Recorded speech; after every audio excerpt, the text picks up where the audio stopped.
Crew, welcome back. And buckle up, because today we're diving into the scandal that finally shattered Cody Brown's carefully crafted empire. A scandal born not just from betrayal, not just from lies, but from the global event that changed all of our lives, COVID-19. We all saw the rules unfold on SisterWives, the lists, the masks, the constant bickering over safety measures, Cody acting as the man with the impossible responsibility of keeping his massive family safe. He positioned himself as the chivalrous patriarch, willing to sacrifice relationships in order to keep everyone safe. But crew, what if I told you those regulations weren't even about safety? What if the pandemic was not Cody's responsibility, but his tool? Something he used to isolate, separate, and gain total control? Because while according to secret insider accounts from inside the courtroom, Cody Brown's COVID protocols were not only strict, they were strategic. And the consequences of those policies didn't just break up the Brown family, they dissolved the empire he spent decades constructing. Today, we're going to take you through that scandal. Testimonies, evidence, and discoveries that confirm once and for all that Cody's fall was not a matter of circumstance. It was self-imposed, intentional, and catastrophic. But first, let's go inside the courtroom, crew. You know how it goes. If you think Christine, Janelle, and the kids are owed justice, if you're so sick of the hypocrisy, the gaslighting, the never-ending double standards, then smash that like button until it's blue. Subscribe to SisterWives, crew, hit the bell, and let's get the algorithm to understand that this family's truth won't remain buried. Okay, you've done it. Let's get into it. In order to comprehend how COVID was the tool that destroyed Cody's empire, we need to go all the way back to the beginning of the pandemic. March 2020, the world was closing down. And in the confines of the Brown family homes, Cody wasn't writing guidelines to keep his loved ones safe. He was writing guidelines to keep his power intact. Guidelines that would end up killing him. As the world came to a standstill, Cody positioned himself as the quintessential guardian. On TV, people witnessed the lists stuck on the fridge, the do's and don'ts of sanitizing groceries, the marathon orations about sacrifice. He framed himself as the patriarch who was shouldering the responsibility of sustaining a gigantic family. But behind the scenes, it was allegedly being told those regulations weren't so much about health. They were about control. They were about exclusion. They were about splitting the family up into two groups, people who were important and people who weren't. Here's what happened. Cody convened the wives and outlined his procedures. No company, no travel, no exceptions. If you weren't supposed to see him, if you broke the rule, you didn't see him. Period. Christine and Janelle's children pleaded. They wanted their dad at holidays, at milestones, Evan at Isabel's surgery. But no matter what, Cody simply replied, "The rules are the rules." Except, the rules weren't the same everywhere. Within Cody and Robyn's house, the rules suddenly warped. Their nanny, Mindy Jessup, who worked at the house almost daily, took the stand in court. Under her testimony, the mansion was never really closed down. Robyn's parents visited. Her sisters stopped by. Family friends dropped by. They ate together, hugged, and lived as if nothing was occurring beyond their walls. At the same time, Christine's children and Janelle's sons were instructed that they were absolutely not welcome. Even Isabel, who was undergoing a serious operation, was denied visitation with her father due to safety procedures. Mindy recalled hearing Robyn say something to Cody one night after one of the family visits. "We can trust my family. They're careful people. It's not like Janelle's boys or Christine's kids. We need to protect our circle." That single sentence, crew, told it all. The procedures weren't about the virus. They were about loyalty. Robyn's circle was in. Everyone else was out. And when that testimony reached the courtroom, the jury understood it plain as day. The COVID regulations weren't protection. They were persecution. But it didn't stop there. For the lawyers had something even more dynamite. Bank records proving that while Cody asserted the family accounts were bare, millions were being quietly transferred into a private fund under cover of the pandemic. And that's where the real scandal started to unravel. Crew, this is where things went from hypocrisy to outright scandal. Because while Cody lectured the family about sacrifice, while he told Christine and Janelle there was no money for houses or surgery, the courtroom saw documents that proved something shocking. Money was moving. And it wasn't moving where anyone thought. The forensic accountant on the case, a sharp woman named Ms. Ruiz, took the stand. She laid out the paper trail in a way the jury couldn't ignore. Deposits, transfers, LLC accounts, hidden payments. It was all there in black and white. She pointed to one transfer in particular. $2.5 million. That number made the entire courtroom lean forward. According to Ruiz, during the height of Cody's so-called strict COVID rules, money was quietly siphoned out of the family's main business account, Family Traditions, LLC. That account was supposed to serve the whole family, the wives, the children, the shared dream of Coyote Pass. But instead, it was drained. The funds were funneled into a separate entity called KNR Holdings, an account that only Cody and Robyn controlled. And from there, the spending told its own story. Luxury items, private shopping sprees, credit card bills, even nanny salaries that dwarfed what some of the wives saw for themselves. Christine's lawyer asked the killer question. So, while Christine was told the account was empty, while Janelle was denied funds to build on the land she helped pay for, Cody and Robyn were moving millions into their own private holding company? Ruiz didn't hesitate. Yes, that is correct. Boom. The sound of that truth echoed louder than anything Cody had said in his own defense. Crew, can you see the picture forming? The rules weren't just about control, they were about cover. While Cody claimed the pandemic demanded sacrifice, he and Robyn were building a financial fortress for themselves. And when the jury saw those records, those bank statements with dates, amounts, and signatures, they weren't looking at a patriarch protecting his family anymore. They were looking at a man exposed. But the most damning part wasn't even the transfer itself. It was who confirmed it. And that witness wasn't an outsider. It wasn't a stranger. It was someone who had been inside the house every single day. The nanny. The courtroom was already reeling from the $2.5 million transfer, but the prosecution wasn't finished. They called the one person who had seen it all from the inside. Someone who wasn't just family, but who had been in the home day after day, listening, watching, and piecing together what really happened. Her name, Mindy Jessup, Robyn's niece. The nanny. When she walked to the stand, Cody went pale. Robyn's tears suddenly looked real. Because they both knew exactly what she knew. Mindy spoke softly, but her words carried more weight than any financial record. She told the jury she worked for Cody and Robyn from late 2019 until 2022, through the heart of the pandemic. She was there 5 to 6 days a week, 10 hours at a time. She saw everything. When asked about her pay, she revealed she was making nearly $80,000 a year, a figure that shocked everyone in the room. More than some of Cody's other children earned working full-time. More than Janelle could access for her own household. And then she dropped the bombshell.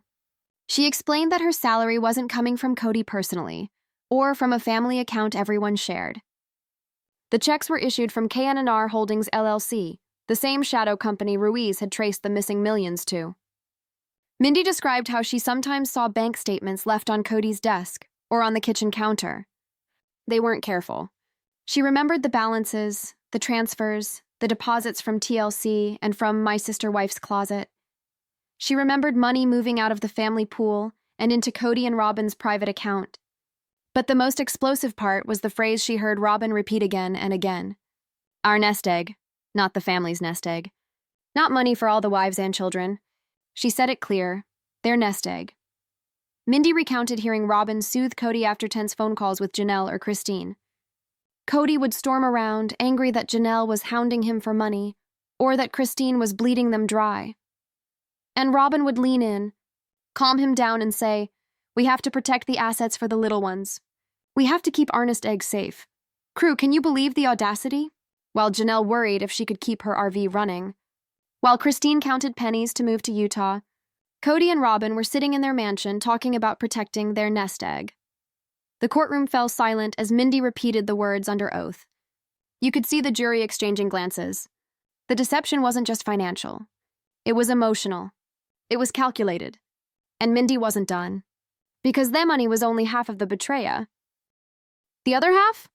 The conversation she overheard, strategy sessions between Cody and Robyn about how to push the other wives further and further out. That crew was the testimony that shifted the trial from scandal to devastation. The room was tense. Everyone was hanging on to Mindy Jessup's every word. The jury wasn't just listening. They were leaning forward, scribbling notes, glancing at Cody and Robyn as if seeing them for the first time. And then, Mindy revealed something so cold, so cruel, that it pulled the oxygen out of the courtroom. She was asked if she ever overheard Cody and Robyn discuss the other wives, specifically Christine and Janelle. Her answer? Constantly. She called them strategy sessions, not loving conversations, not concern for the family. Strategy sessions? And she recalled one conversation that she said she would never forget. It was fall 2020. Christine had been calling Cody, begging him to come see their daughter Isabel before her scoliosis surgery. Cody wasn't answering. Mindy was in the kitchen, wiping down counters.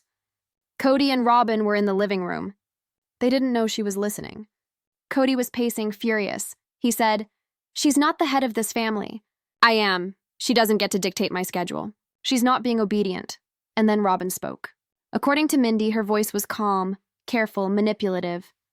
Robyn said, "I know, honey. It's manipulation. She's using Isabel's pain to try and control you. You can't give in. If you give in now, they'll all think they can summon you whenever they want." Crew, let that sink in. Isabel was a teenager facing major spine surgery. Christine was pleading for her father to show up. And instead of compassion, Robyn was whispering poison in his ear. And Cody's response? He melted. Robyn stroked his ego, and he said the words that made the entire courtroom gasp. "You're the only one who understands the burden of my crown." The burden of his crown. Not the burden of a father with a child in pain, not the responsibility of a husband. The crown, his imagined kingship.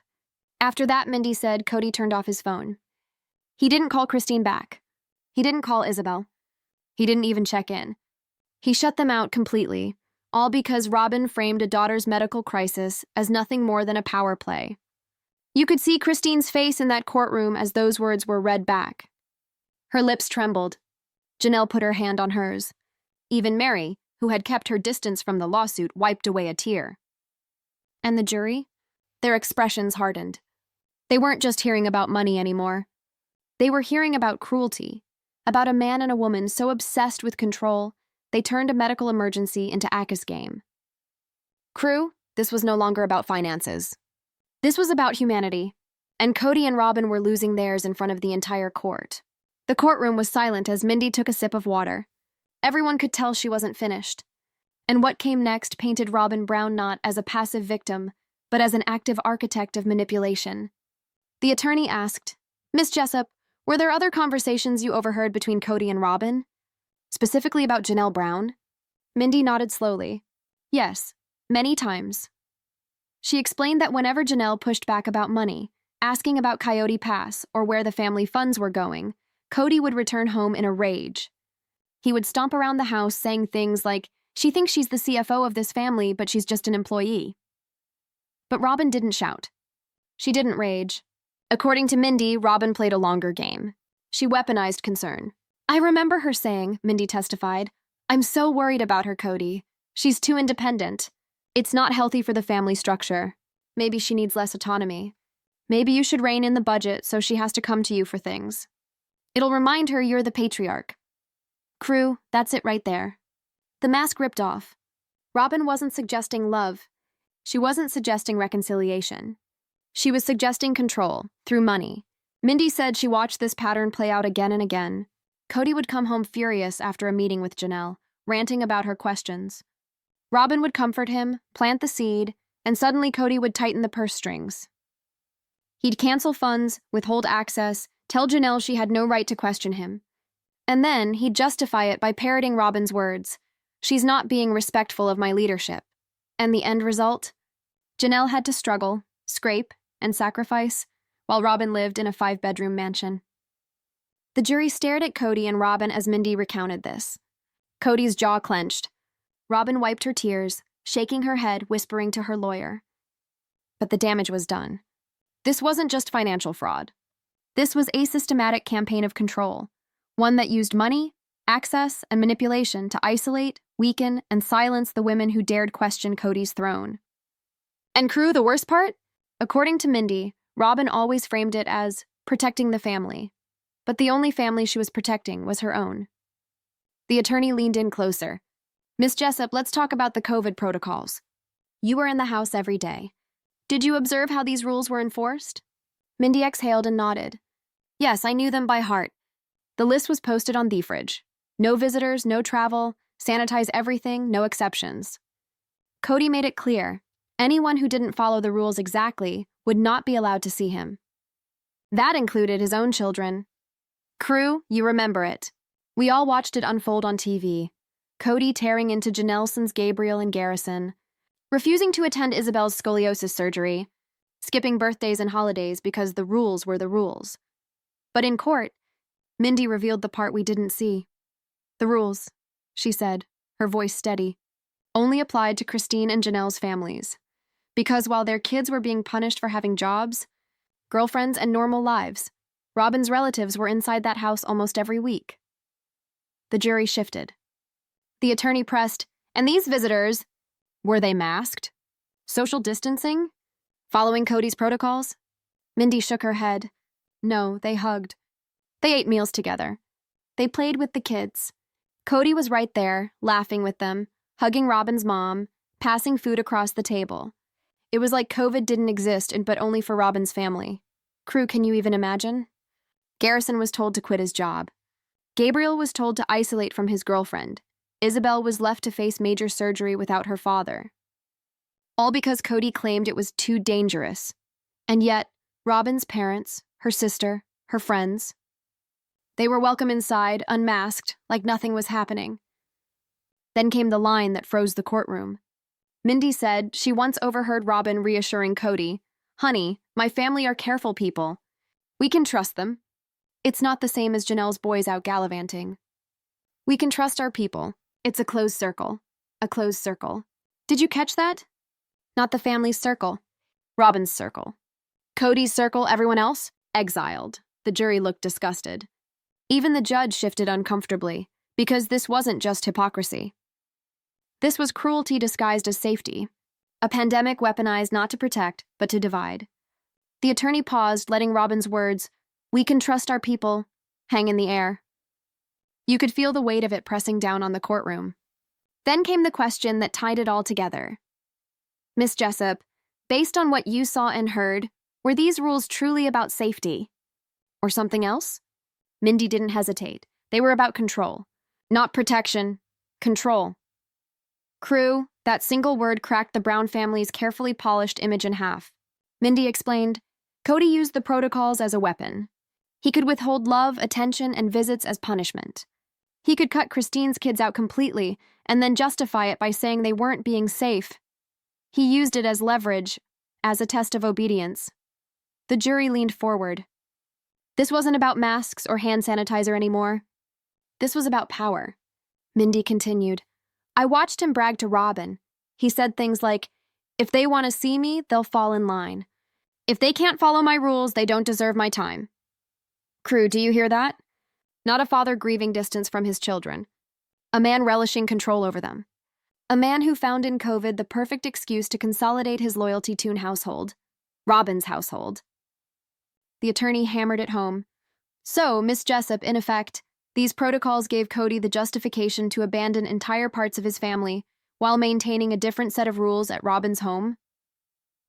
Yes, Mindy said, steady as a rock. That's exactly what happened. The silence that followed was deafening. Cody shifted in his chair, gripping the arm so tight his knuckles went white. Robyn dabbed at her eyes, shaking her head as if denial alone could undo the testimony. But the jury wasn't fooled.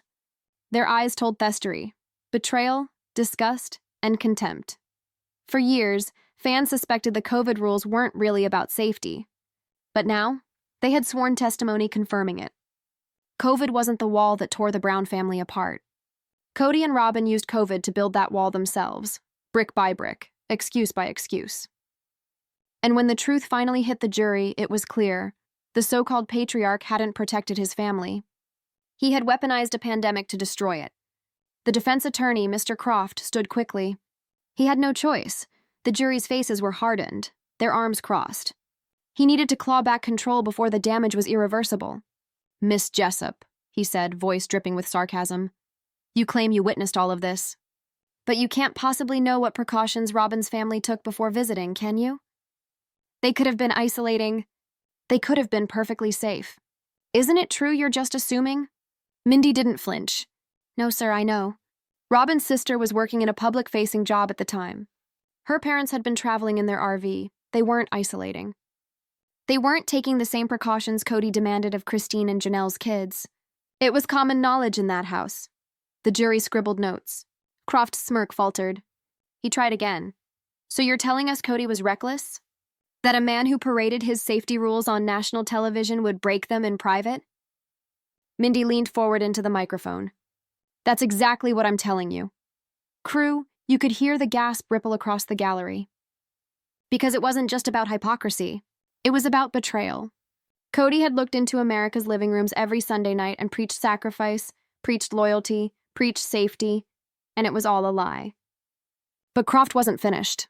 He pivoted to attack her credibility. You were paid $80,000 a year, weren't you? If this was so wrong, why didn't you walk away then? Why take the money? Why stay silent until now? For a moment, the room was still. Then Mindy's voice cracked, just slightly, but not with weakness. With conviction. I stayed because of the kids. Dayton, Aurora, Brianna, Solomon, Ariella, they needed me.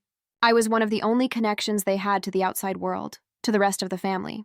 I took the paycheck because I had bills to pay, but I didn't co-sign the leave forever. I'm here now, telling the truth. And that's something Cody has never done. Boom. That was it. The dagger. The jury looked at Cody, waiting for his reaction. And crew, it came. He slammed his pen on the table, muttering under his breath, his face red with fury. The judge had to gavel for order. It was over. Whatever credibility Cody thought he had left evaporated in that single moment. He wasn't the protective father. He wasn't the misunderstood patriarch. He was exactly what Mindy said he was, a man who weaponized a pandemic to isolate, control, and ultimately destroy his family. The jury was dismissed to deliberate. The courtroom buzzed with tension. Reporters whispering, lawyers pacing, Christine and Janelle sitting silently with hands clasped, while Cody muttered to himself, and Robyn dabbed her eyes with trembling fingers. It didn't take long. Less than 4 hours later, the jury filed back in. That speed told everyone in the room one thing. They weren't undecided. The judge read the verdict, his voice calm but firm. On the count of breach of fiduciary duty, we find for the plaintiffs. On the count of financial malfeasance and unjust enrichment, we find for the plaintiffs. And on the count of intentional infliction of emotional distress, we find for the plaintiffs. Crew, that's 3 for 3. A clean sweep. Cody and Robyn lost it all. But the real hammer came with the damages. The jury awarded Christine and Janelle not only reimbursement for their investments in Coyote Pass, but also compensation for years of siphoned funds, plus interest, millions, enough to force the sale of Robyn's mansion, the liquidation of assets, and the dismantling of the so-called Brown family empire. Then came the emotional damages. The judge read the jury's written decision aloud. We find that the defendants engaged in a consistent pattern of manipulation, deceit, and coercive control, weaponizing a global pandemic to inflict emotional harm on the plaintiffs and their children. Their actions were not merely negligent, but malicious and deliberate. The courtroom fell silent. Christine covered her mouth. Janelle wiped away a tear. Mindy lowered her head, the weight of her testimony finally lifting. And Cody, he exploded. He slammed his hands on the table and shouted, "This is all lies! I'm the victim here." Security had to step in as he raged, red-faced, spitting words about betrayal and injustice. Robyn sobbed uncontrollably, clinging to his arm, crying out, "We just wanted family. We just wanted love." But the jury's eyes were cold. The people who once bought the act of the loyal patriarch and the innocent victim no longer believed a word. The illusion was shattered. The judge banged his gavel, silencing the chaos. This court has ruled. Judgment is final. Cody and Robyn Brown are hereby ordered to pay damages as specified. This case is closed. But crew, as shocking as this was, what happened after the verdict may be the most explosive twist of all. Because according to our insider, Christine and Janelle's legal team wasn't finished. Not by a long shot. The documents uncovered during this trial, the bank records, the hidden transfers, the COVID hypocrisy, may have opened the door to something even bigger than civil damages. Something criminal, and the words whispered in the hallway that day sent shivers down every spine. Next stop, federal investigation. The courtroom emptied slowly, but the atmosphere was electric. Cody stormed out, shouting about injustice, his face red with fury, while Robyn trailed behind, sobbing and clutching her rosary like a lifeline. For years, they had controlled the narrative. But not anymore. Christine and Janelle didn't gloat. They didn't cheer. Instead, they stood quietly, hugging their attorney, Anna Chararma, then turning to Mindy Jessup. The three women embraced, crying silently, a moment of validation after years of gaslighting and betrayal. Outside the courthouse, reporters swarmed. Microphones thrust forward, cameras flashing, the crowd chanting Christine and Janelle's names. Christine stepped forward first, her voice calm but strong. Today, the truth finally came out. This was never about revenge. This was about justice. For me, for Janelle, for our kids. We carried this pain for years, and now the court has acknowledged it. We can finally begin to heal. Janelle added, "We didn't win just for ourselves. We won for everyone who's ever been manipulated, lied to, or silenced." This verdict shows that even people who hide behind TV cameras and false narratives can't escape accountability forever. The crowd erupted in applause. But crew, here's where things take a turn. Because while Christine and Janelle were closing one chapter, whispers behind the scenes hinted at an even darker storm brewing. Our insider says federal investigators have already taken notice. Those hidden bank accounts, the siphoned funds, the questionable transfers tied to TLC payments and shell corporations, they're now being reviewed for potential tax fraud and wire fraud. And the kicker? According to sources, subpoenas may already be on the way. Christine and Janelle may have won their civil case. But Cody and Robyn, they may soon find themselves facing something far worse than financial ruin. They may be staring down the possibility of criminal charges. The Brown family's empire isn't just fractured. It may be collapsing completely, brick by brick, lie by lie, until nothing remains but the truth. So crew, buckle up. Because this COVID scandal wasn't just the end of Cody Brown's empire, it may be the beginning of his reckoning. And trust me, you're going to want to be here for what happens next. And there you have it, crew. The COVID scandal didn't just expose Cody's hypocrisy, it shattered the carefully built illusion of the Brown family once and for all. The courtroom saw through the lies. The jury delivered a devastating verdict. Christine and Janelle walked away vindicated, while Cody and Robyn were left with nothing but tears and broken promises. But here's the thing, this story isn't over. Not by a long shot. Because while Cody and Robyn scramble to figure out how to pay millions in damages, investigators may already be circling. Those hidden LLCs, those transfers, those COVID protocols that were never really about health, they could all come back in ways Cody never imagined. And according to our insider, the words being whispered behind closed doors should terrify them. Federal charges. Imagine that, crew. This wasn't just about losing Coyote Pass. This wasn't just about a broken marriage or even a broken family. This could be the beginning of something far darker. Will Cody and Robyn face criminal investigation? Could this empire that started on reality TV end in a federal courtroom? We don't have all the answers yet, but trust me, you're going to want Toby here when we find out. So buckle up, crew. Because if you thought today's verdict was explosive, what comes next might just make it look like the calm before the storm. Stay tuned.